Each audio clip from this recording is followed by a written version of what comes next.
Inigo Pascual, takot nga ba na makita ang maling ginagawa ni Piolo Pascual sa relasyon ni Casey Concepcion?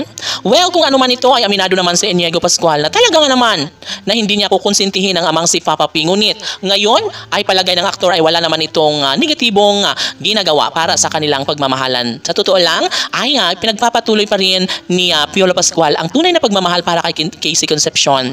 No, syempre, sabi nga ng mga netizens na talagang hindi pa rin nagbabago kung ano man ang tunay na pag-ibig na nararamdaman ni Papa P para sa kaisa-isang babaeng pinakaminamahal na si Christina.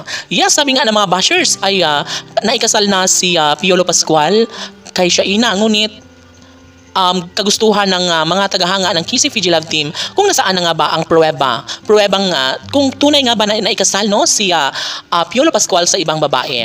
Well, kung ano man ang mga nangyayari ngayon sa relasyon ni Christina at Papa P ay tanging hiniling lamang ni Inigo Pascual na sana nga ay magiging maayos na ang lahat at sana ay maging mapayapa na ang puso't damdamin ni Papa P at Christina. Kung ano man ang kanilang mga desisyon ay dapat na lang napatunayan ni Christina at Papa P ang kanilang relasyon na dapat ay ibigay na lang ang 100% pagtitiwala dahil alam ng netizens maging kay Inigo Pascual na tama rin naman ang mga desisyon ni Piolo at Casey na ipagpatuloy ang kanilang relasyon.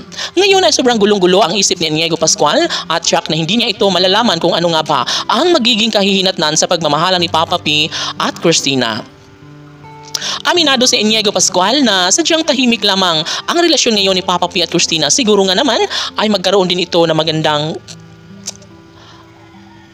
happy ending, no? Magandang patutunguhan ang lahat. Happy ending na siyang inaasahan ng taong bayan. Ayusin mo dyan. Siyempre, hindi naman dapat na isa walang bahala na lang ni Inigo Pascual dahil mahirap para kay Papa P ang mawalay sa kanya si Casey Concepcion. Ayusin mo yung papel. Siyempre, hindi naman dapat na ibigay no kung ano man ang mga bagay-bagay na nakapagbibigay kaginhawaan sa puso ni Papa P at Christina ay dapat yun na lang at dapat na ibigay ni Inigo Pascual ang pagmamahal at pagsuporta para mas maisakatuparan pa ang kahilingan ng taong bayan, ang kanilang pagkakatuluyan na talaga nga namang nais na maangkin ni Inigo Pascual. Pangarap ito ng taong bayan at ng kanilang milyon-milyon na mga tagahanga na dapat sana ay magkaroon nga ng panibagong yugto sa kanilang relasyon.